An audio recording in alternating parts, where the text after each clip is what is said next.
our poll question is, where is Cam going to play next year?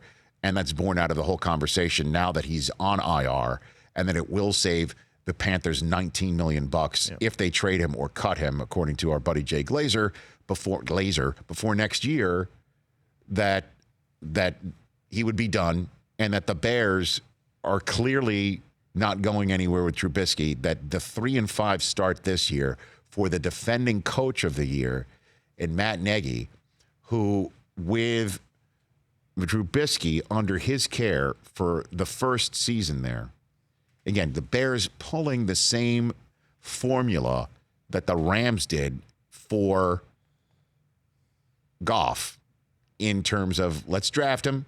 We're going to put him in the hands of a defensive coach when we draft him. Jeff Fisher had Goff. We all know that John Fox had Trubisky.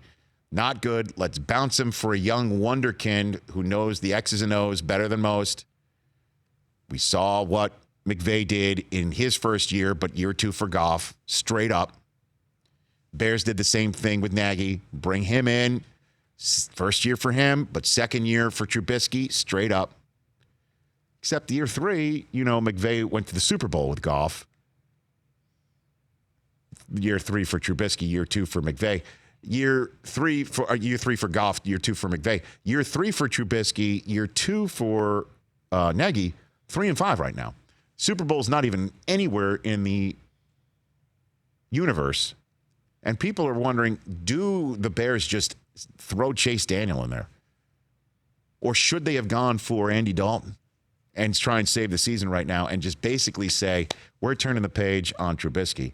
And my answer to that, again, is I think the Bears are going to run it back next year. If I had to predict your answer about where is Cam going to be next year, that's our poll question. The current results is Chicago leading that poll question, correct? Yeah, 46%. Right, over Chicago. Denver, Tennessee, and the Chargers, who I added them because Phillip Rivers is a free agent, not under contract for 2020. Right. And Dean Spanos called in and commented about it. I'm not able to repeat how he responded about what you think about putting the Chargers on this poll question. Yes. Not safe for work.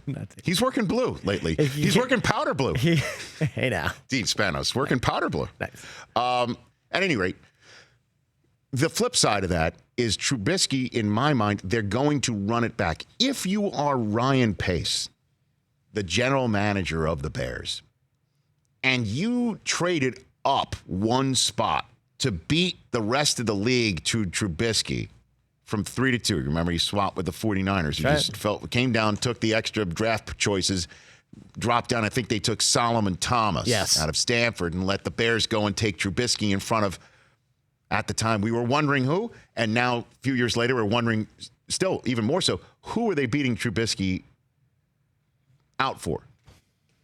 Okay, who are they beating out for Trubisky? I don't think anybody knows. So if you're Ryan Pace and you did that, and last year you hire the coach who's coach of the year, and you see what that kid looked like last year and what the team did last year, and a double doink away from being one of the final 4 teams in the NFL last year, right?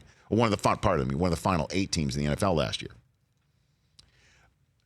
How do you then go to management, your owner, and say, everything that I did by saying Trubisky was the guy over Mahomes and Watson, everything I did about let's hire the coach to make him look better, let's put this kid in the hands of this coach, all of that stuff, I've now got second and third thoughts on, and we're going to go in a different direction. Let's go sign Cam Newton for an absurd amount of money.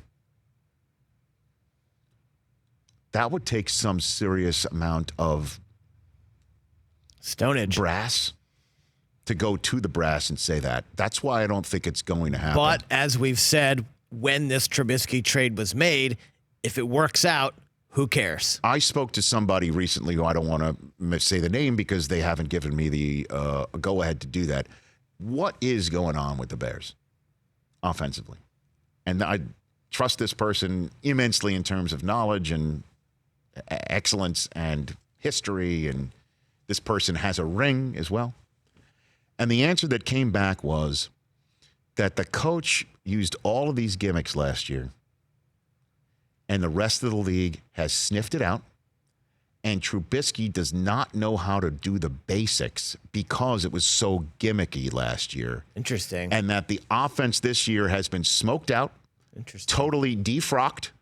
And the kid, when it comes to going through reads and progressions like regular base football, can't do it, isn't ready to do it, isn't up for doing it in terms of successfully, not want to. And that the Bears need to just be far more simplistic, pull it back, go basic, and start from scratch. Sort of buy that. This is what I have been told. I wonder if you could say the same thing about the Browns. I don't know what the hell's going on there, bud. For more of The Rich Eisen Show, tune to Audience Channel 239 on DirecTV for free on BR Live or download The Rich Eisen Show app.